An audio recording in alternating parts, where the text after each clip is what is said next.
What's up, everybody? It's Outside the Ropes here. I wanted to make a quick video. I had gotten a message in my inbox regarding a video that I put up. It was the post-fight video for Timothy Bradley versus Devon Alexander. And I think this guy was from St. Louis.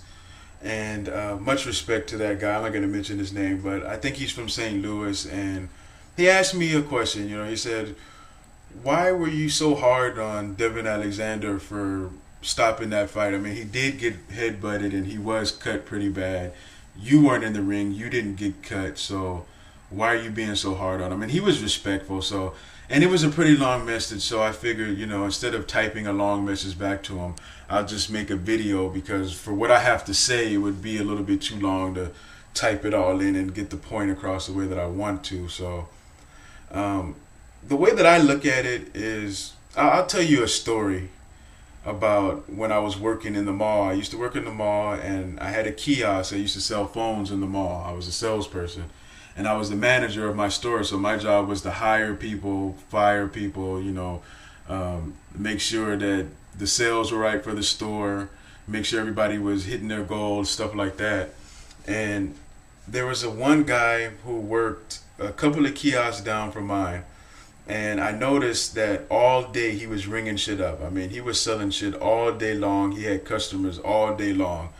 And I had my eye on him because I figured, this guy can sell. I need some good salespeople. Let me see if maybe I can get him to work over here at this company. So every time that he would walk by, I'd say, how's sales for the day, man? And I would probe him to see if he really liked the company that he worked for. And I ended up finding out that he was doing well in sales, but he really didn't like the company too much. He didn't like the way that they paid. Sometimes they weren't paying him and stuff like that. So I was selling him on coming to work for me, and he ended up doing that. And he was a great salesman, but he was cocky. That was his problem. And usually I don't hire people who have been in sales before because I like to get new people in and train them the way that I want to train them, because usually when you get a guy who's a good salesman, he thinks that he knows it all, and that was exactly the case with this guy. I mean, he thought that he knew everything. He had my employees complaining about him, saying, this guy is too cocky, he's too full of himself, and he's always telling us that we don't know how to sell, and he's putting us down and stuff like that.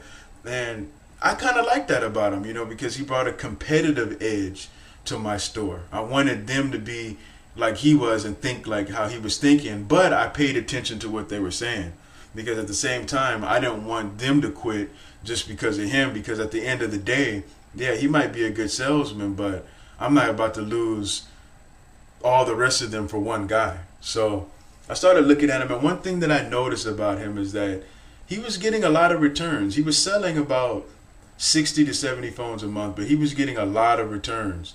And when I tried to tell him what he was doing wrong, and what he was doing wrong was he wasn't lying to the customers. He was a great salesman, so he wasn't lying to the customer, but he wasn't giving them valuable information. He was leaving stuff out.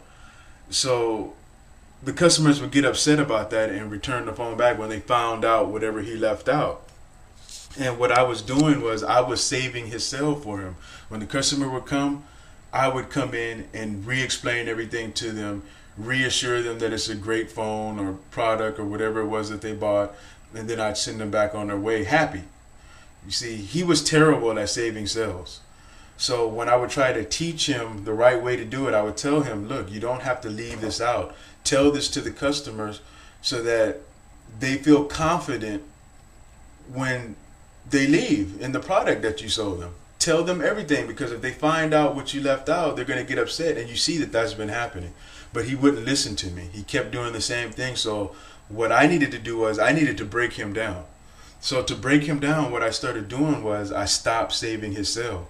And I knew that he was horrible at saving sales. So when the customers would come to return the shit, instead of me jumping in there, I would let them go to him. I said, you handle this because you're not listening to me. So finally, after he was selling 60, 70 phones a month, but he was only getting credit for, 40 to 45 of them. Then he finally came to me and said, what, can you please tell me what I'm doing wrong? Can you please show me how to save the sale? Can you please just show me the right way to do this? and his cockiness went away. And I needed to break him down, so I showed him the right way to do it. He listened, and I rebuilt him the way that I wanted to rebuild him. I had to break him down and rebuild him the way I wanted to. And you're probably asking me, what does this have to do with, what I've sent you in my message? I really don't know where you're going with this, but where I'm going is that sometimes people have to be broken down sometimes, and I think that that's Devon Alexander's case. He needs to be broken down. He doesn't need a pat on the back. He doesn't need an excuse. He's still young. He's still a young champion and all of that, because he has a trainer who told him that he was winning the round and whooping Bradley's ass when he was clearly losing. And that's not what he needs. He doesn't need those pats on the backs when he needs to be broken down. His trainer should have been telling him, this is what you're doing wrong. You're not going to the body. You're being predictable. You're throwing your double jab. You're only setting up your left hand. And you're figured out. He figured out what you're doing already. And when he gets on the inside, you're not doing anything but holding him. I mean, that's what his trainer should have been telling him. But now this is 2 fights in a row where we're seeing Devon Alexander do the same thing. Double jab, straight left hand, not going to the body, and not adjusting to his opponent. So he needs to be broken down and rebuilt right now early, because he is young and he still has time to fix this before it's too late. Because what's going to happen is, if he's not broken down and rebuilt right now, I'm going to tell you exactly what's going to happen. He's either going to have a short career, or he's going to turn into a gatekeeper like a Stevie Forbes or one of those type dudes, because he don't have nobody breaking him down and telling him, look, man, you're fucking up. This is what you're doing. So he may need to consider getting himself a different trainer, because whenever you lose a round and your trainer is not telling you, there's something wrong with that. And I know his trainer had to be good to get him to where he is now, but sometimes a trainer can get you only so far. Sometimes they can get you to a certain level, and then it may be time to move on. I know he probably won't do that, because he's going to feel like, I'm kind of throwing him under the bus by firing him as my trainer. But if you want a great legacy, if you want to be the great, then there's a change that needs to be made somewhere now, because this is 2 fights in a row where you have looked horrible. And if you don't fix this now, you don't want to be 3 fights in a row looking horrible, because that could be the end of your great career that you could have had. So that's basically what I was doing. I mean, he needs to know that he's being criticized by fans. And I understand that he's a young guy and he's accomplished a lot at this very young age, in his early 20s. And I know he's a good guy outside of the ring. I seen him, going to schools and talking to kids, telling them that they can do whatever they want. They can be whatever they want in life. They don't have to settle with the street life and all that. So I respect all that about him. I respect Devon Alexander, the man.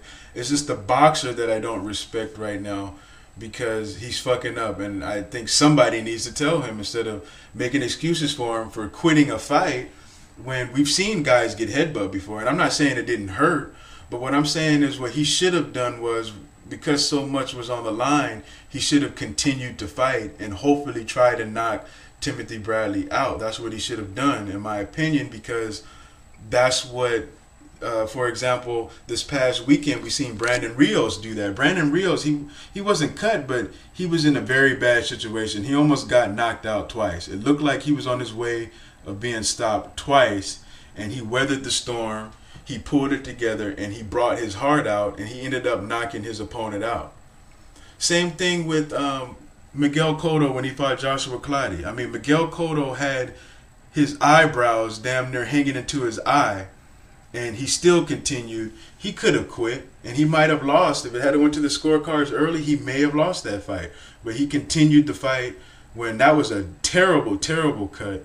And he had blood dripping in his eye and blood dripping all over the place. And he stayed in that fight because he knew that there was a lot at stake. He needed to put together a good winning streak. He needed to get back from that Margarito loss. And he knew that he couldn't give that fight up. So that's like the examples of champions right there. Guys who weather the storm and stay in it no matter what. And that's what I question about Devon Alexander right now, is if he really has that in him, because it doesn't look like it at this point. So he can still fix it, and I hope he does. But as for now, with the same trainer, I don't know if that's ever going to happen for him. But like I say, I hope he can come back. I'm going to watch his next fight again. But he just needs to be criticized right now, because the thing is that casual fans who may have watched him for the first time, you quit like that, they may not want to watch you fight again, because he wasn't all that popular to start off with as far as boxing fans on a big scale. Maybe his hometown, but on a big scale, he's really not that well known to the casual fan. So those people who just saw him that one time are going to be like, oh, I'm never going to watch this guy again. Look how he just quit. So that was my point of my video. I wasn't trying to be hard on him. Yeah, I went in on his fade and all of that because I was, making a joke. But like I said, he's a good guy on the outside of the ring, but he needs to fix what's going on with him on the inside of the ring. And I think that he could be as great as he believes that he is. So that's my video. I'm out. Peace.